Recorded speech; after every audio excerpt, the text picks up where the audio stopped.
Bom dia, pessoal. Só fazer a ressalva, né, antes de qualquer outra coisa, que infelizmente a gente não conseguiu gravar a aula da semana passada porque meu celular estava sem bateria e o celular que nos foi emprestado, a memória acabou rapidamente nos primeiros minutos de aula. Não, aí foi um imprevisto. Aí quando a gente percebeu que não estava conseguindo gravar pelo segundo celular, já era tarde demais.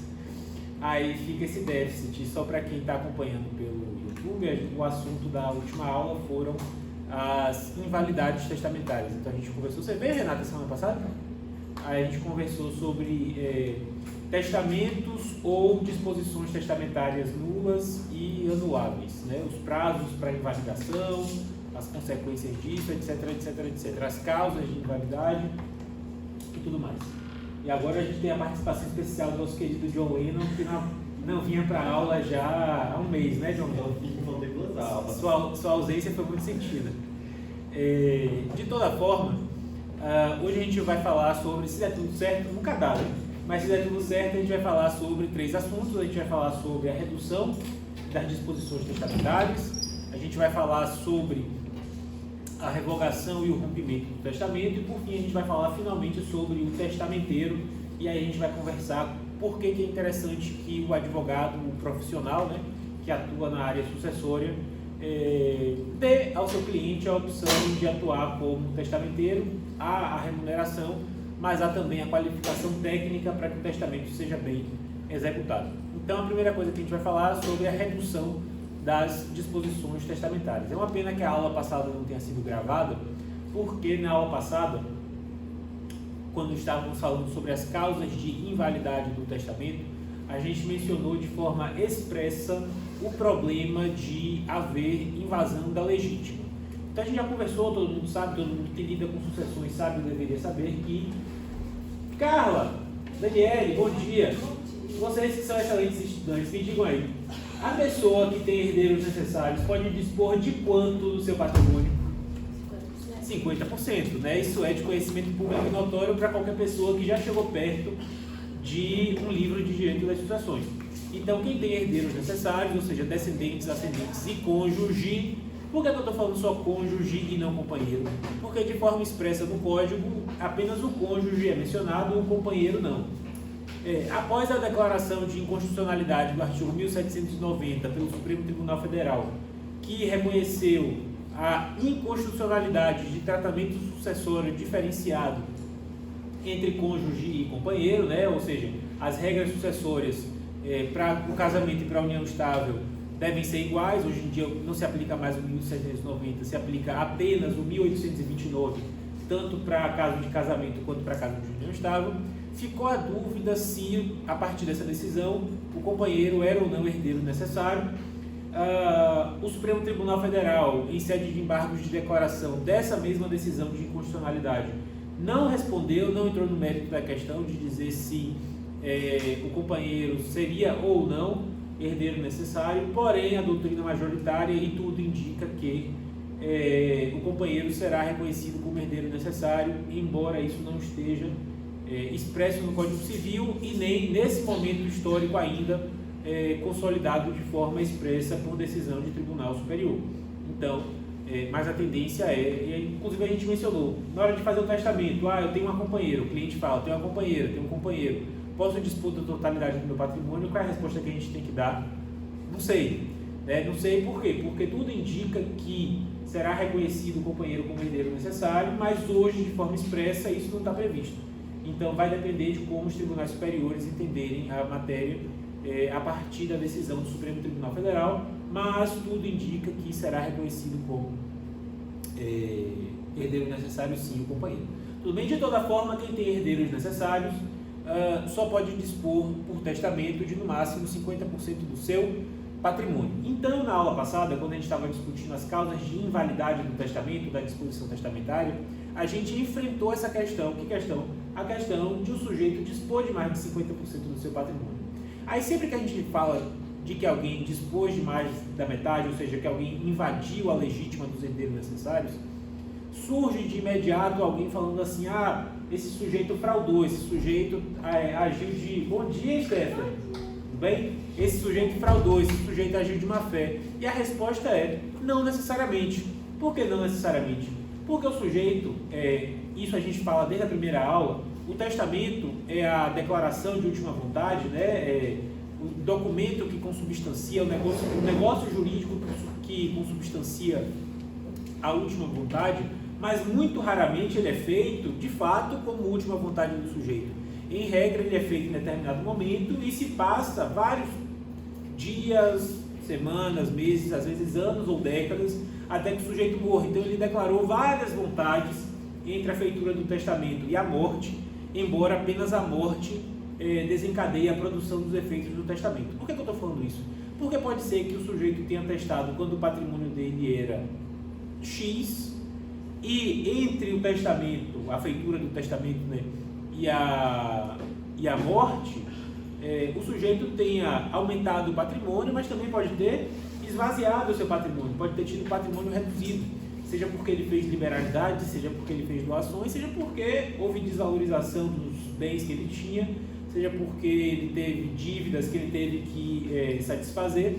E para além de tudo isso, para além da variação patrimonial que pode ter havido entre a feitura do testamento e a morte, é possível que boa parte do patrimônio que ele acreditava que ele podia dispor tenha sido consumido por dívidas, porque a gente sabe o que? A gente sabe que, em primeiro lugar, no inventário, antes de se fazer partilha, antes de se discutir partilha, é necessário que seja feito o quê? O pagamento das dívidas, né? Então, eu só vou calcular o que é legítima e o que é parte disponível depois de pagas as dívidas. Então pode ser que o sujeito acreditava que tinha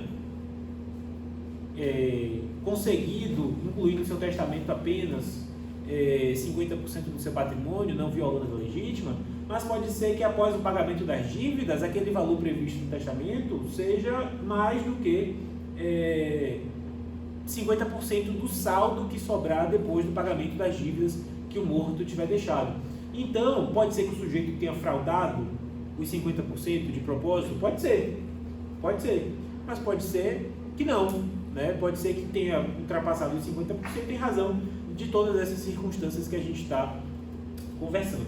De todo modo, o que importa para a gente nesse momento é compreender que invasão da legítima, e a gente conversou bastante sobre isso na semana passada, invasão da legítima, ou seja, estar no conteúdo do testamento, ultrapassando o limite quantitativo que pode estar no testamento quando o sujeito tem herdeiros necessários, e o limite quantitativo é de, repito, 50% do que sobrar depois de paga das dívidas, ultrapassar a parte disponível não é causa de invalidade do testamento, não é causa de nulidade, não é causa de anulabilidade. Testamento que invade a legítima dos herdeiros necessários é testamento válido. Invasão da legítima não é causa de invalidade do testamento.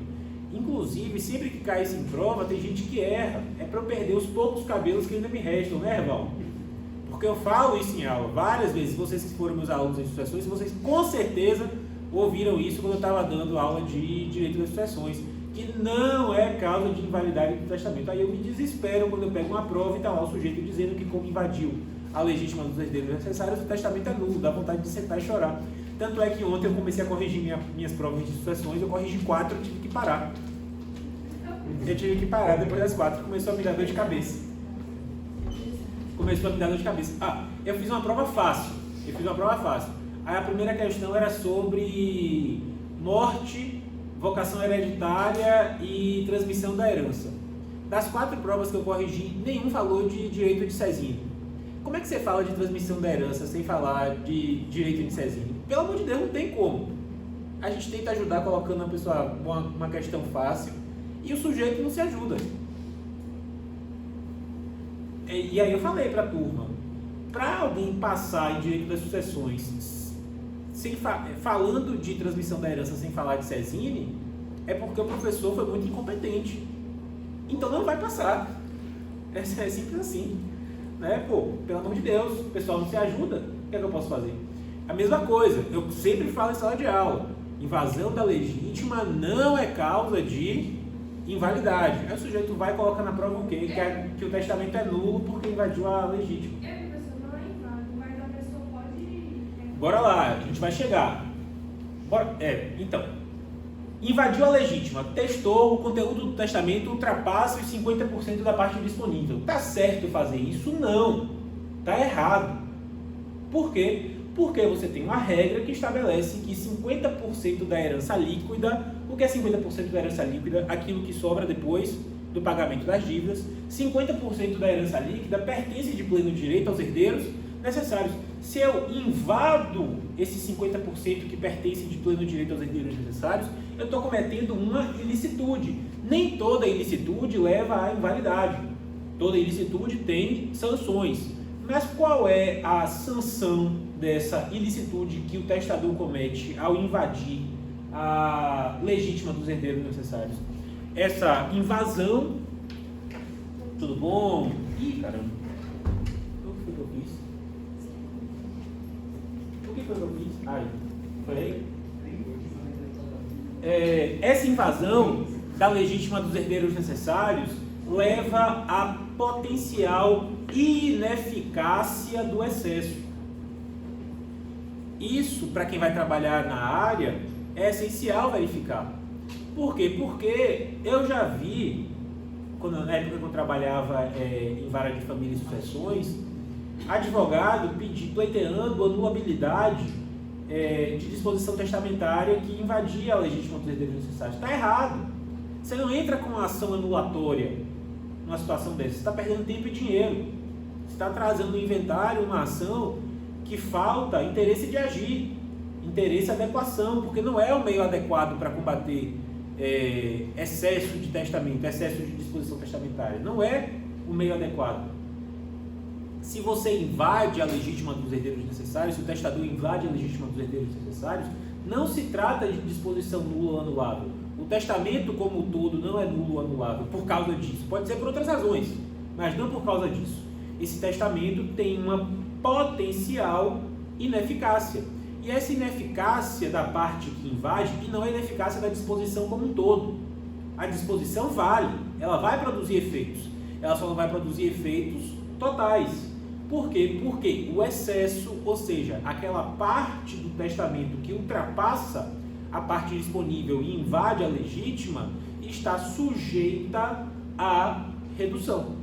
Então é isso que a gente está falando quando a gente menciona a expressão redução das disposições testamentárias. O que é a redução das disposições testamentárias? É o remédio que se dá aos herdeiros necessários para que eles possam proteger a sua legítima contra invasões feitas pelo testador. Então, se você, o seu cliente, é herdeiro necessário e o testador invadiu a legítima dele, a solução para esse problema é um problema? É um problema. E esse problema tem solução, que não é a invalidação, não é uma declaração de nulidade, não é uma anulação do testamento. É o quê? É um momento, de redução das disposições testamentárias. O remédio que você vai ter para defender seu cliente, para você, se você for herdeiro necessário prejudicado, é promover o quê? Promover a redução das disposições testamentárias. Tudo bem? O que é diferente, e aqui a gente está falando de testamento que invade a parte disponível. Vocês vão se lembrar que eu também tenho essa limitação dos 50% em relação à doação. Ninguém pode doar a totalidade do seu patrimônio se o sujeito também tem herdeiros necessários. O próprio Código Civil fala o seguinte: ninguém pode doar mais do que pode dispor em testamento. Claro, se você não tem herdeiros necessários, você pode doar a totalidade do seu patrimônio, desde que você mantenha os meios necessários para a sua subsistência, né? Tem essa ressalva de manter o suficiente para a sua subsistência. Mas se você tem herdeiros necessários, você também só pode doar até 50% do seu patrimônio. Se você ultrapassa na doação os 50% do seu patrimônio, essa doação que ultrapassa os 50% recebe o nome de doação inoficiosa. E doação inoficiosa é doação nula. O ato inter vivos que ultrapassa a legítima dos herdeiros necessários que invade a legítima, e aqui nem é certo falar de legítima ainda, porque o sujeito está vivo ainda, mas que ultrapassa os 50% que ele poderia dispor em testamento, essa doação, esse ato inter vivos é nulo. O testamento não é nulo. O testamento não é anulável. O testamento é potencialmente ineficaz. Ele é válido, mas ele poderá ser reduzido. Reduzido para quê? Para que a disposição caiba nos 50%. Tudo bem? E como é que eu faço essa redução das disposições testamentárias?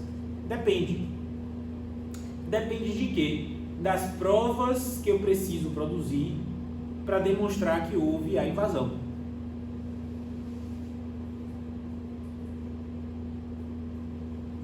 Porque se eu consigo provar que a invasão se deu por mera prova documental, eu posso fazer isso nos autos do próprio inventário. Vamos lembrar, e aí se vocês pegarem, ou se já pegaram o curso de inventário, já pegou? Já pegou? Você vai dar lá férias? No próximo semestre. Acho que é agosto e setembro, ou é setembro e outubro, não me lembro agora. Quando a gente estuda inventário, a gente vê que o inventário, hoje em dia o CPC de 2015 nem fala mais essa expressão, nem usa mais essa expressão. O de 73 usa e é a expressão consagrada. Vocês provavelmente ouviram, questões de alta indagação. Questões de alta indagação, que é uma expressão que não é mais usada no CPC de 2015, mas que é consagrada na prática jurídica, são o quê? São questões que demandam produção de provas que não seja a prova documental. E por que é importante conhecer o que são questões de alta indagação?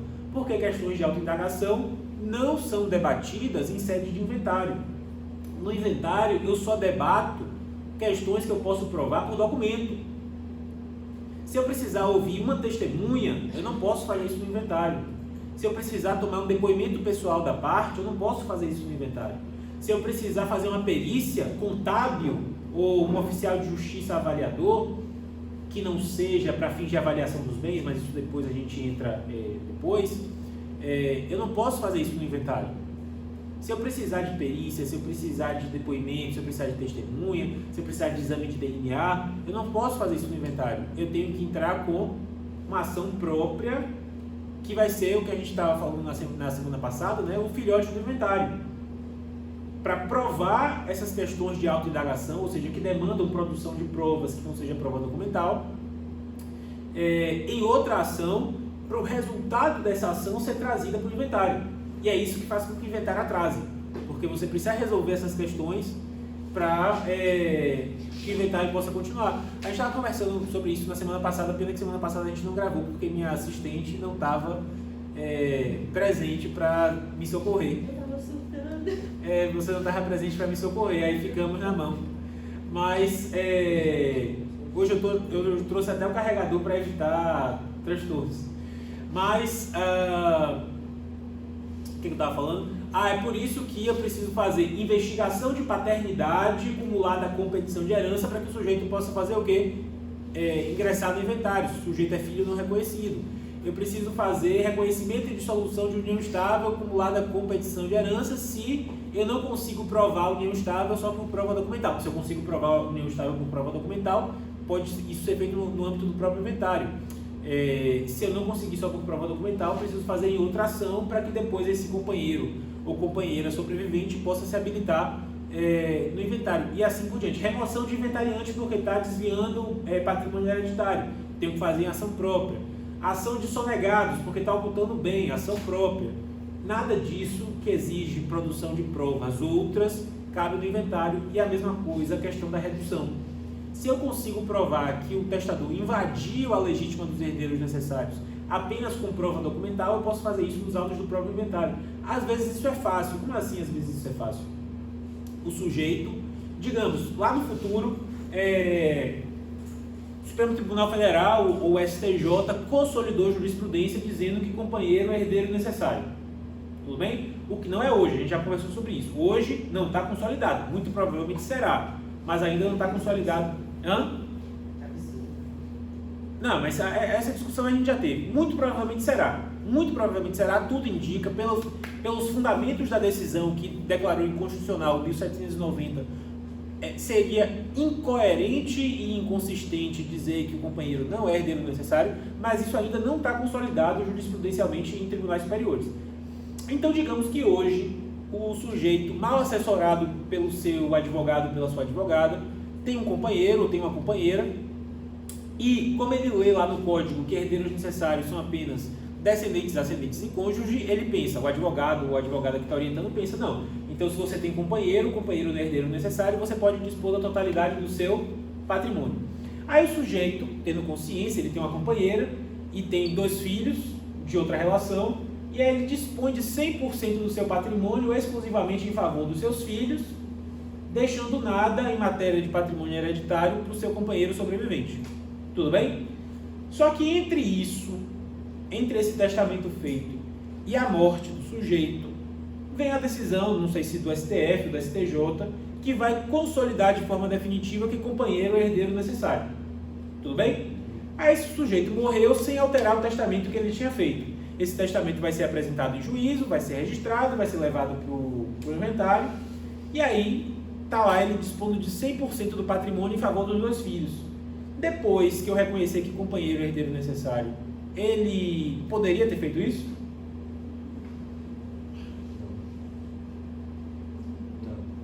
Por que não?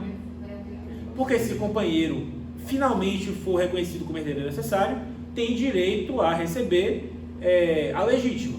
Assim como os filhos têm direito a receber a legítima. Mas o companheiro também, no sentido de que o companheiro não poderia ser arbitrariamente excluído da herança por meio de testamento, não poderia ser deserdado, não poderia ter privado a sua herança legítima, sua reserva legítima de forma imotivada.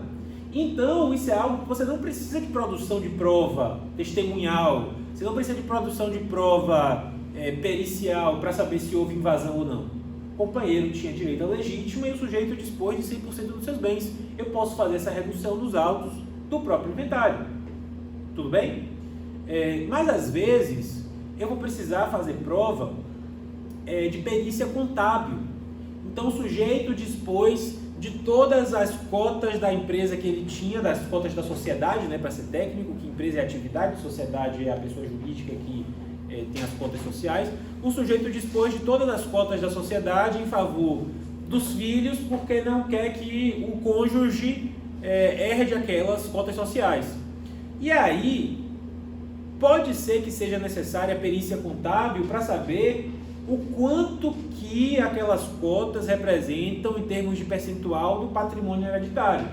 Aí eu vou precisar fazer um balanço contábil, vou precisar fazer um balanço patrimonial, isso vai precisar ser feito por contador, o contador que é perito do juízo, Se eu vou precisar fazer essa perícia contábil para saber se as cotas sociais ultrapassam ou não os 50% que ele podia dispor em testamento, eu vou precisar de... Tá fora do foco? Eu vou precisar fazer perícia, e se eu vou precisar fazer perícia, não cabe mais no inventário, eu vou precisar de quê? Eu vou precisar mover uma ação de redução, é ação própria. Então, a redução, ela é relativamente simples, e se ela puder ser feita por prova documental, ela vai ser feita no âmbito do próprio inventário. Se precisar de prova pericial, por exemplo, vai precisar ser movida a ação própria, que é a ação de redução de disposição testamentária, que corre em apartado ao inventário. Tudo bem até aí? Tranquilo, né? Alguém tem alguma dúvida? Muito obrigado, minha monitora. Vou pausar e começar a...